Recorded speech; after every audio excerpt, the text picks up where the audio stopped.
नमस्कार दोस्तों, बहुत बहुत स्वागत है आप सभी का आरएस ट्यूटोरियल में। आज का हमारा टॉपिक है स्ट्रक्चरल अप्रोच, जो कि इंग्लिश पेडागोजी का एक इम्पोर्टेंट टॉपिक है, स्ट्रक्चरल अप्रोच। तो पहले बात करते हैं मीनिंग ऑफ स्ट्रक्चर की, कि स्ट्रक्चर का मतलब क्या होता है। Arrangement of words in certain order that convey some meaning. तो कब वो अरेंजमेंट, वो अवस्था इस तरह से वो व्यवस्थित हो शब्द कि उससे कोई ना कोई जरूरी मीनिंग निकल सके, कोई अर्थपूर्ण बात हो, उसी को कहते हैं structure. Different arrangement of words convey different meaning. अलग अलग प्रकार के अरेंजमेंट से अलग अलग प्रकार की मीनिंग यानी कि अर्थ निकलते हैं। जैसे कि देखिए, ही इज वाइज, यहाँ पे फुल स्टॉप है। इज ए वाइज, यहाँ पे क्वेश्चन मार्क है।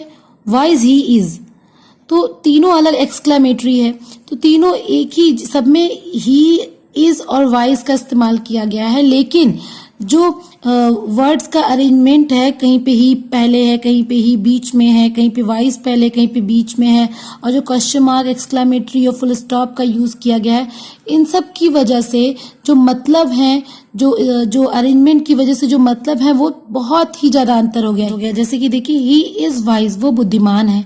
इज ही वाइज, क्या वो बुद्धिमान है। वाइज ही इज, सोचना है कि हाँ, कि वो बुद्धिमान है। तो देखिए, एकदम अलग अलग अर्थ निकल रहे हैं। ये एक तरह का न्यू अप्रोच है, एकदम नए तरीके का अप्रोच है, और ये ओरल अप्रोच है, यानी कि लिसनिंग और स्पीकिंग पे बेस्ड है, सुनने और बोलने पर बेस्ड है। Learning a foreign language, mastery of structure is more important than the vocabulary. विदेशी भाषा सीखने के लिए हमें ये जानना बहुत जरूरी है कि कहाँ पे उसकी वोकैबुलरी से ज्यादा इम्पोर्टेंट ये है उसका स्ट्रक्चर। कहाँ पे सब्जेक्ट यूज करें, कहाँ पे ऑब्जेक्ट यूज करें, कैसे उसका हेल्पिंग वर्ब यूज करें, ये सारी चीजें वोकैबुलरी से ज्यादा महत्वपूर्ण होती हैं। पहले हम स्ट्रक्चर बनाना जानेंगे, तभी हम वोकैबुलरी का भी प्रयोग सही से कर सकेंगे। ये इस विधि में, स्ट्रक्चरल अप्रोच में बताया गया है। This is based on the principle of speech, not on writing. ये इसका जो सिद्धांत है, ये स्पीच यानी कि भाषण के सिद्धांत पे बेस्ड है, ना कि लिखने पर। This focus on certain structure and pattern. ये स्ट्रक्चर पे और पैटर्न पे फोकस करता है, जो कि हम शुरू से बात कर रहे हैं। Structure are oral and student copy them by drill, जैसे कि repetition, substitution, question answer. Structure जो है, पहले बच्चों को ओरली बताया जाए, फिर बच्चे उसको कॉपी करते हैं। ड्रिल यानी कि अलग अलग टेक्निक के थ्रू बच्चे कॉपी करते हैं, जैसे कि उस चीज को रिपीट करके, सब्स्टिट्यूशन से, या फिर उसका क्वेश्चन आंसर टीचर से करके बच्चे उसके बारे में जानते हैं। Individual student acquire 275 basic structure after schooling and complete 3000 words in vocab.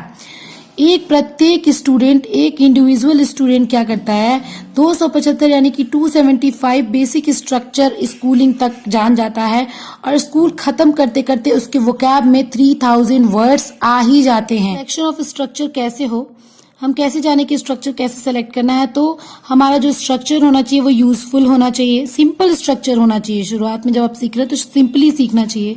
Teachable structure, ऐसा स्ट्रक्चर हो कि जो कि पढ़ाया जा सके, समझाया जा सके, और प्रोडक्टिविटी उसकी हो, उसको हम समझा के उसका इस्तेमाल कहाँ है ये बता सके।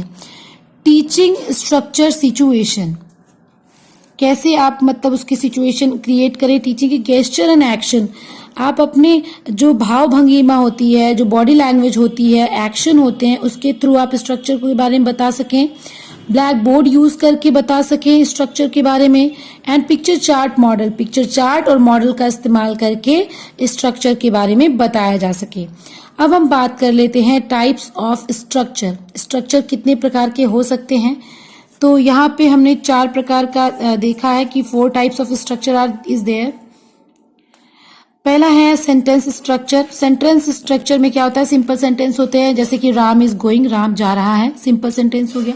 सेकेंड है फॉर्मूला स्ट्रक्चर, एक जो वर्ड्स होते हैं जिनका दो शब्दों के मेल से ही वो कंप्लीट होते हैं, तो जैसे उसको फॉर्मूला स्ट्रक्चर बोलते हैं। जैसे गुड मॉर्निंग, गुड अलग, मॉर्निंग अलग, अलग अलग सेंस देगा, लेकिन गुड मॉर्निंग एक साथ सुप्रभात का सेंस देगा। थैंक यू धन्यवाद का सेंस देगा। थैंक और यू अलग अलग इस्तेमाल करने पे वो सेंस नहीं देंगे। तीसरा है फ्रेज स्ट्रक्चर, यानी कि एक फ्रेज होता है, एक सेंटेंस का अरेंजमेंट होता है, वो पूरा एक अलग सा सेंस देता है। Into a well, on the roof, on अलग, द अलग, रूफ अलग कहने पे वो चीज नहीं आ पाती है। इडियोमैटिक में मुहावरे का प्रयोग करके हम अपने बात को समझाते हैं, जैसे जिसकी लाठी उसी की भैंस। उसी तरह से कि मतलब हम एक अलग सा सेंस मुहावरा देता है, हर मुहावरे का अलग अलग सेंस होता है, उसी को इडियोमैटिक स्ट्रक्चर देते हैं। इंग्लिश में भी वही बात होती है। तो आज की टॉपिक में इतना ही, स्ट्रक्चरल अप्रोच में इतना ही। आपको और भी अगर कोई टॉपिक जानना हो, कोई टॉपिक रह गया हो, तो आप उसको कमेंट में जरूर कमेंट करें। और बहुत सारे टॉपिक अपलोडेड हैं, वो आप इंग्लिश के प्लेलिस्ट में जाकर के देख सकते हैं। वीडियो देखने के लिए बहुत बहुत धन्यवाद।